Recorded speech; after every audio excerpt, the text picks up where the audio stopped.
Hello everyone, my name is Lowko and welcome to some more StarCraft 2 Heart of the Swarm. Today we're gonna take a look at a game that I played a couple of days ago. It is going to be a Zerg versus Protoss on the map Cloud Kingdom? I believe this one is called Cloud Kingdom. I hadn't played this map in quite a while. And I figured, you know, why not actually show you one of the games where I go for a bit of a more risky strategy. Now, back in the day, on this map, what used to be extremely common were Immortal Centuriolins. The reason why Immortal Centuriolins were so good is because, well, if a Zerg takes his main base right here, let's say the natural is right here, and the third base is right here, a Protoss player can actually walk to this side of the map right here, through this little alleyway, and start force fielding like crazy and pressuring the Zerg army from this angle right here. Or they could actually move simply up the ramp right here and also pressure the Zerg army through this tight little choke. So Immortal Centuriolins used to be extremely popular on this map, and well, as you might have been imagining, is that now that they added the map pool, or they added this map back in the map pool, with the addition of the Mothership Core, the all-in simply becomes a bunch stronger. So right now, when you are playing on the ladder, you can sort of already expect an opponent going for an Immortal Centuriolin, because this is simply one of the maps that build was born on. Together with like Ohana Alley and you know, Cloud Kingdom, you really have one of the perfect, or some of the perfect maps really for Protoss players out there to do Immortal Centuriolins. Now, in order to hold that, you need to take a couple of risks, okay? If my opponent is gonna go for the Immortal Centuriolin, and I am going to be playing my super standard macro game as well, so let's say I go pull into expansion, and then maybe eventually at the 4-minute marker we'll take another expansion. If I do that, I know for a fact that I'm very likely to die. Because, you know, it's hard to hold already on like a big map, but on a choky map, like on an easy map like this for the Immortal Centuriolin, it's very difficult to hold. So I figured, okay, I'm gonna take a bit of a risk, and I'm gonna open up with triple hatchery before the spawning pool. So that's really the reasoning right there. Because I know for a fact that if I'm gonna try and play a straight up build and my opponent is gonna go for the Immortal Centuriolin, I'm gonna have a hard time holding it. I'm gonna cut a corner right from the start of the game, just to make sure that I will be safe in case my opponent goes for that build. And I would say in about 50% or so of the maps that I've played, or 50% of the games that I've played on this map, you will see indeed that build order. Now, I realized right there that my opponent did go for a quick nexus into a fort, into a gateway. And knowing for playing a little bit of Protoss myself, this is exactly already looking like an Immortal Centuriolin, because is this like the good old 7+1 attack, or 7 gate plus 1 attack, 3 immortal push that hits like, I don't know, like 10-ish minutes into the game.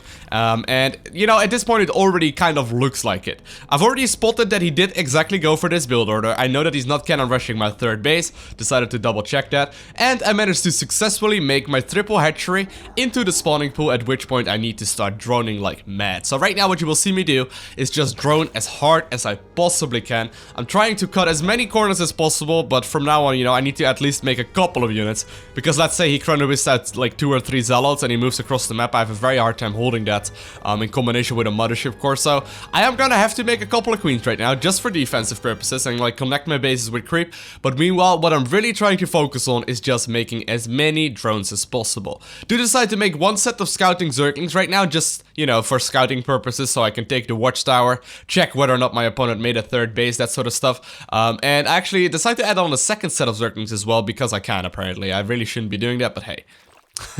Really shouldn't be doing that, to be honest, but hey, it doesn't really matter all that much. So my queens are just about to pop. Gonna start injecting with those as soon as I possibly can, adding those to hotkey number 5, and I'm gonna start droning. There you can see 6 drones in production already, and that's basically what I'm gonna do.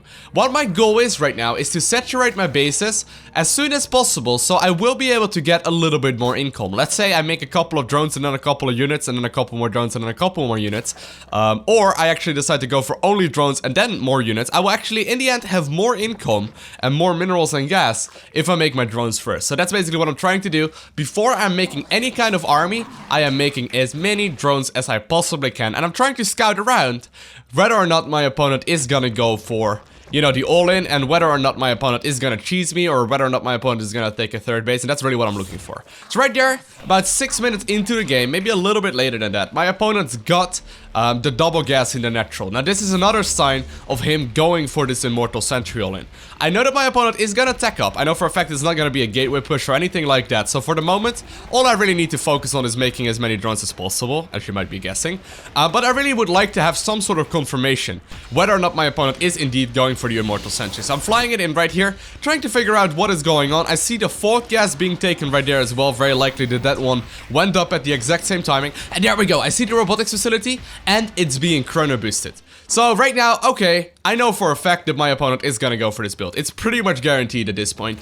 Right there, you know, everything combined, seeing that my opponent went for the Forge Fast expand, knowing that it is map, seeing that my opponent, you know, wasn't really spending his chrono boost in probes, but instead decided to go for chrono boosting out on the robotic facility, it is practically guaranteed at this point that my opponent is gonna go for this all-in. So what I'm trying to do right now is squeeze out drones. I don't want to overdo it. Obviously, if I make too many drones, I will just sort of die.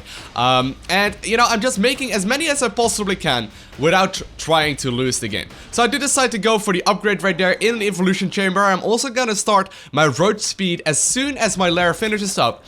But knowing right now that I am on 3 bases and my opponent is, you know, still not expanded towards a third, I am very likely to already have an economy advantage. If you take a look at the income right now, it is 54 Harvests versus 43, and I will likely make a couple more drones in a little bit. Well, actually, maybe I don't, because I just started 20 Zerglings. But you can notice already that I'm starting to get ahead in the economy. Which will basically mean that as long, or the longer this game goes on, the more income I will gather. So let's say I get, right now I get, you know, my opponent has 40 workers and he gets 2,000 income a minute. If I have 60 workers, I will get 3,000 income a minute.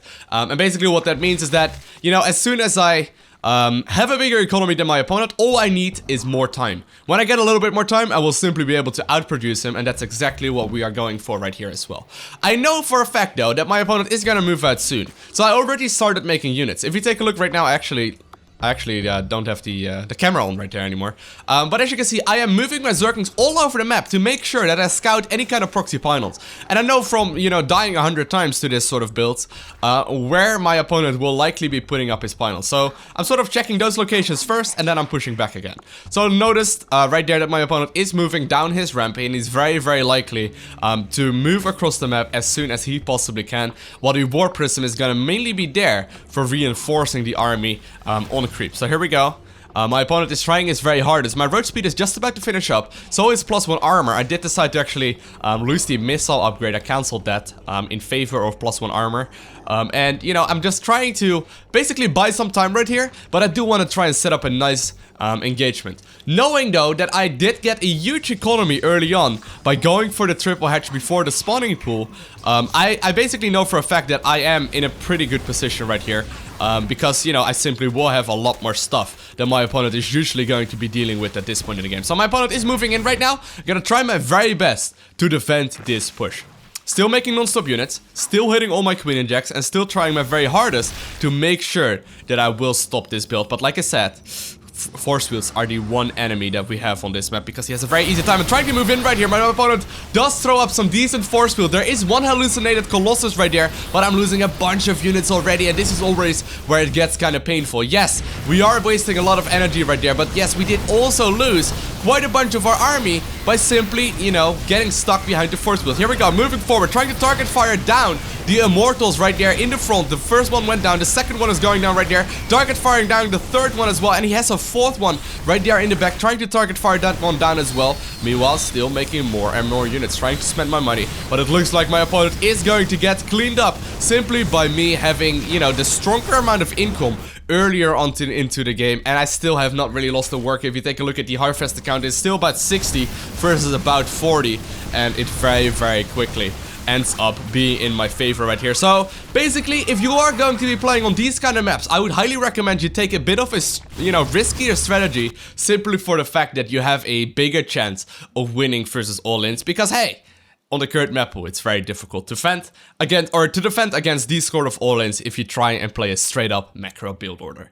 If you enjoyed this video, make sure you hit that like button. If you want to see more, make sure to subscribe. But whatever you do, make sure you comment down below and let me know what your thoughts on the Immortal Sentry push are on the current map pool. I want to thank you guys all for watching. Have an amazing day. Do not forget to smile, and I'll see you in the next one.